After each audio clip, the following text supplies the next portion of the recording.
အားလုံးပဲမင်္ဂလာပါခင်ဗျာတဝိဇ္ဇအဘာမပိကနေကြိုဆိုလိုက်ပါတယ်ဒီနေ့ကျွန်တော်လုပ်ပေးသွားမယ့်ဗီဒီယိုလေးကကြတော့ဒီဗီဒီယိုလေးကိုနားမထောင်ခင်ပေါ့နော်ကိုတိုက်ဆက်ရှိတဲ့လူလားပေါ့နော်ကိုတိုက်ဆက်ရှိတယ်လို့ခံစားရတဲ့လူဆိုရင်တော့ဒီဗီဒီယိုလေးကိုနားထောင်လို့ရပါတယ်ဒီဗီဒီယိုလေးထဲမှာဆိုရင်တော့ကျွန်တော်ကပေါ့နော်ကိုကပေါ့နော်ဒီအရင်ဆုံးက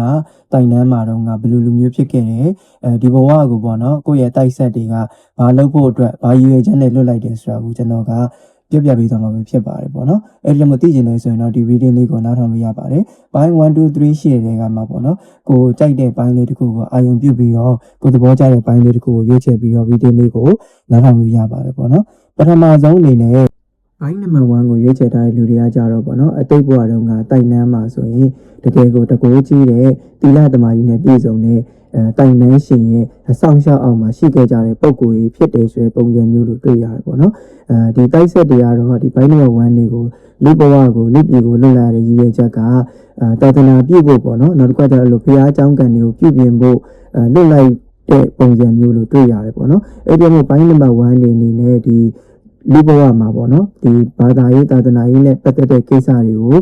ကုညီဆောင်ရွက်ခြင်းနဲ့စိတ်ရှိမယ်နောက်တော့ကုသိုလ်ရေးတွေအလှူဒန်းတွေများများလုပ်မယ်ဆိုရင်ကိုယ့်ရဲ့တိုက်ဆက်တွေကလည်းကိုယ့်ရဲ့ရည်မှန်းချက်တွေပြည့်ဝအောင်ကုညီပေးတာမျိုးပံ့ပိုးပေးတာမျိုးစောင့်ရှောက်ပေးတာမျိုးတွေရှိမဲ့ပုံစံမျိုးလို့တွေ့ရတယ်ပေါ့နော်ဒီကြတော့ဘိုင်းနံပါတ်1တွေကိုတိုက်ဆက်တွေကစောင့်ရှောက်ပေးနေတယ်အထူးသဖြင့်ဘာသာရေးပို့လုပ်တဲ့အချိန်မျိုးတွေသူတို့ကိုပေါ့နော်ဒီတန်းတားတဲ့အချိန်မျိုးတွေမှာဆိုရင်လည်းအဲ့လိုမျိုးကူညီပေးဖို့အစဉ်သင့်ရှိနေတယ်ဆိုတဲ့ပုံစံမျိုးလေးတွေ့ရပါတယ်။အဲဒီတော့ဘိုင်းနံပါတ်1တွေအနေနဲ့ကိုယ့်ရဲ့ဒီလူဘဝကိုရောက်လာတဲ့ရည်ရွယ်ချက်ကသာသနာပြုဖို့ဘာသာရေးလေ့လာလိုက်စားဖို့ကောင်းမှုကုသိုလ်တွေများများပြုဖို့ပေါ့နော်အဲ့လိုမျိုးရည်ရွယ်ချက်မျိုးနဲ့ရောက်လာတာမျိုးဖြစ်ဖို့များပါတယ်ပေါ့နော်။ဘိုင်းနံပါတ်1ကိုရွေးချယ်ထားတဲ့လူတွေရဲ့တိုက်ဆက်တွေကဒီတကိုးကြီးတဲ့ဇေဒီပထိုးတွေတကိုးကြီးတဲ့ဖျားเจ้าကံတွေပေါ့နော်အဲ့လိုနေရာမျိုးတွေမှာလည်းရှိနေတတ်တယ်ပေါ့နော်အဲ့လိုမျိုးလေးတွေတွေ့ရပါတယ်အဲ့ဒီကြောင့်ဘိုင်းနံပါတ်1နေနေနဲ့ပေါ့နော်အဲ့လိုတနေရာသွားရဆိုရင်ကိုယ်နဲ့ပထန်းဆက်ရှိတဲ့နေရာမျိုးရောက်တယ်ဆိုရင်ခံစားမိတာမျိုးလေးတွေရှိလိမ့်မယ်ဆိုတဲ့ပုံစံမျိုးလေးတွေ့ရပါတယ်ပေါ့နော်နောက်ပြီးတော့ဘိုင်းနံပါတ်2ကိုရွေးချယ်ထားတဲ့လူတွေအတွက်ပေါ့နော်ဘိုင်းနံပါတ်2ကိုရွေးချယ်ထားတဲ့လူတွေကတော့အတိတ်ဘဝတုန်းကတိုက်နန်းမှာဆိုရင်ဥစ္စာပစ္စည်းတွေနောက်တစ်ခုကကြတော့ရှေးဟောင်းအမွေအနှစ်တွေကိုပေါ့နော်စောင့်ရှောက်ရတဲ့အဲ့လိုတိုင်နန်းမျိုးကလာတာဖြစ်ပါလိမ့်မယ်တိုင်နန်းမှာဆိုရင်လည်းအဲ့လိုမျိုးမောင်နှမတွေတိုက်နယ်ဝင်တွေပေါ့နော်အများကြီးရှိတဲ့နေရာမျိုးကလာတာဖြစ်လိမ့်မယ်ဒီဘိုင်းနံပါတ်2တွေကိုပေါ့နော်ဒီတိုက်ဆက်တွေကလူပြည်ကိုလူဘဝကိုလွတ်လိုက်ရတဲ့ရည်ရွယ်ချက်ကဒီလူပြည်လူဘဝမှာရှိနေတဲ့ဘိုင်းနံပါတ်2တွေရဲ့တိုက်အနယ်ဝင်တိုက်ဆက်တွေအချင်းချင်းပေါ့နော်အဲ့လိုဘေးမှာကူညီဖို့အတူတူပေါ့နော်ဒီသာသနာပြုဖို့လွတ်လိုက်တဲ့ပုံစံမျိုးလို့တွေ့ရတယ်ဘိုင်းနံပါတ်2တွေရဲ့တိုက်ဆက်တွေကလည်းဘိုင်းနံပါတ်2တွေကိုတရိယာနေတဲ့ပုံစံမျိုးလေးတွေ့ရတယ်ပေါ့နော်နောက်တစ်ခုအနေနဲ့ကကြောင့်ဘိုင်းနံပါတ်2တွေပေါ့နော်သူတို့တိုင်နန်းစီကိုပြန်လာဖို့လည်းညှို့လိမ့်နေတဲ့ပုံစံမျိုးလေးတွေတွေ့ရတယ်ပေါ့နော်အထူးသဖြင့်အဲ့လိုဘိုင်းနံပါတ်2ကိုရွေးချယ်ထားတဲ့လူတွေကအဲ့လိုမျိုးရေနဲ့ပတ်သက်တဲ့နေရာမျိုးတွေရောက်တဲ့အခါမျိုးမှာဖြစ်စီပေါ့နော်နောက်တစ်ခုကကျတော့အဲ့လိုမျိုးဒီသူတို့ရဲ့ဒီတိုက်နယ်ဝင်တွေရှိတဲ့နေရာမျိုးတွေကိုပေါ့နော်ထူးခြားတဲ့နေရာမျိုးတွေကိုရောက်တဲ့အခါမျိုးမှာဆိုရင်လည်းအဲ့လိုခံစားမိတာမျိုးတွေရှိပါလိမ့်မယ်ပေါ့နော်နောက်တစ်ခုကကျတော့ဘိုင်းနံပါတ်2ကိုရွေးချယ်ထားတဲ့လူတွေကဒီရေနဂါးနဲ့ပတ်သက်တဲ့တိုက်ဆက်တွေလည်းဖြစ်ဖို့များတယ်ဒီကြတော့ဘိုင်းနံပါတ်2တွေကိုဘိုင်းနံပါတ်2တွေရဲ့တိုက်ဆက်တွေကဘယ်လိုပြောရမလဲကိုယ်လူပေးနေရပေါ့နော်အဲ့ဒီမှာဒီလူဘဝမှာကိုကအခက်ခဲဒုက္ခရောက်တယ်ဆိုရင်တော့မှအဲ့လိုကိုယ်လူပေးမဲ့ပဋ္ဌာန်းဆက်ရှိတဲ့တိုက်ဆက်ရှိတဲ့တိုက်အလွယ်ဝင်နေနဲ့တွေ့လိမ့်မယ်အဲ့ဒီလူတွေကကိုယ်ကိုလူပေးလိမ့်မယ်ဆိုရင်ပုံစံမျိုးလို့တွေ့ရပါတယ်ပေါ့နော်ဒါကတော့ဘိုင်းနံပါတ်2ကိုရွေးချယ်ထားတဲ့လူတွေအတွက်ပဲဖြစ်ပါတယ်ခင်ဗ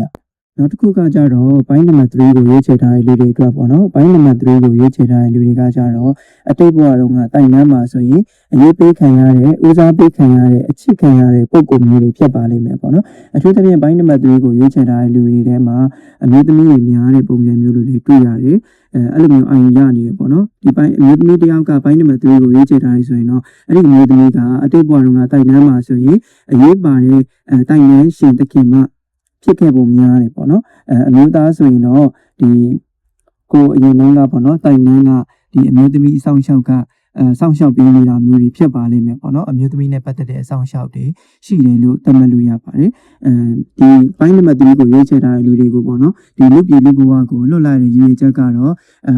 တေတေချာချာတော့မရှိဘူးအဓိကတော့ဘိုင်းနံပါတ်3ကိုရွေးချယ်ထားတဲ့လူတွေကဒီလူပြည်လူဘဝကိုပေါ့နော်အလယ်လာတဲ့ပုံစံမျိုးလို့တွေ့ရပါတယ်ဒီရည်ရွယ်ချက်အနေနဲ့တက်မယ်ဆိုရင်တော့အဓိကတော့ဘိုင်းနံပါတ်3တွေကပေါ့နော်သူတို့ပုံမှာကျေးဇူးရှိခဲ့တဲ့လူတွေ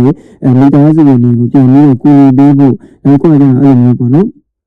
ဒီလူတွေပတ်ဝန်းကျင်ကိုအကျိုးပြုဖို့အတွက်လူဘဝကိုလူပြည်ကိုရောက်လာတာမျိုးဖြစ်ပါလိမ့်မယ်ပေါ့နော်အဲ့ဒါမျိုးဒီဘိုင်းနံပါတ်3တွေကမိသားစုတွေမှာဆိုရင်ထူးထူးခြားခြားအောင်မြင်တတ်တယ်ကြီးပွားတတ်တယ်ပေါ့နော်အစီအပြေတတ်ပါတယ်အရင်ကဒီလူပြည်လူဘဝမှာဆိုရင်ခက်ခက်ပြင်းပြင်းစီစီနဲ့မနေရတတ်ဘူးပေါ့နော်အဲ့လိုမျိုးအရင်ကြီးချမ်းသာတာမျိုးမဟုတ်ရင်တော့မှအဲ့လိုမျိုးမပုံမပင်ရဘဲနဲ့နေရတတ်တယ်ပတ်မိုးကိုယ်ကြီးပေးမဲ့လူတွေရှိနေတတ်တဲ့ပုံစံမျိုးတို့တွေ့ရတယ်ပေါ့နော်ဒါကတော့ဘိုင်းနံပါတ်3ကိုရွေးချယ်ထားတဲ့လူတွေအတွက်ပဲဖြစ်ပါတယ်ဘိုင်းနံပါတ်3တွေမှာထူးခြားတဲ့အမျိုးသမီးနဲ့ပတ်သက်တဲ့အဆောင်ရှောက်တွေရှိတာဖြစ်တဲ့အတွက်မလို့အဲ့လိုအမျိုးသမီးတိုင်တန်းနဲ့ပတ်သက်တဲ့နေရာမျိုးတွေအဆောင်ရှောက်နဲ့ပတ်သက်တဲ့နေရာမျိုးတွေရောက်တဲ့အခါမျိုးမှာဆိုရင်ထူးထူးခြားခြားခံလာရတာမျိုးတွေပါတယ်ရှိလိမ့်မယ်ဆိုတဲ့ပုံစံမျိုးတို့တွေ့ရပါတယ်ပေါ့နော်ဒါကတော့ဘိုင်းနံပါတ်3ကိုရွေးချယ်ထားတဲ့လူတွေအတွက်ပဲဖြစ်ပါတယ်ဒီလိုမျိုးကိုအဆုံးတင်လာတော့ပြီးတဲ့အတွက်ကျေးဇူးအများကြီးတင်ပါတယ်ခင်ဗျ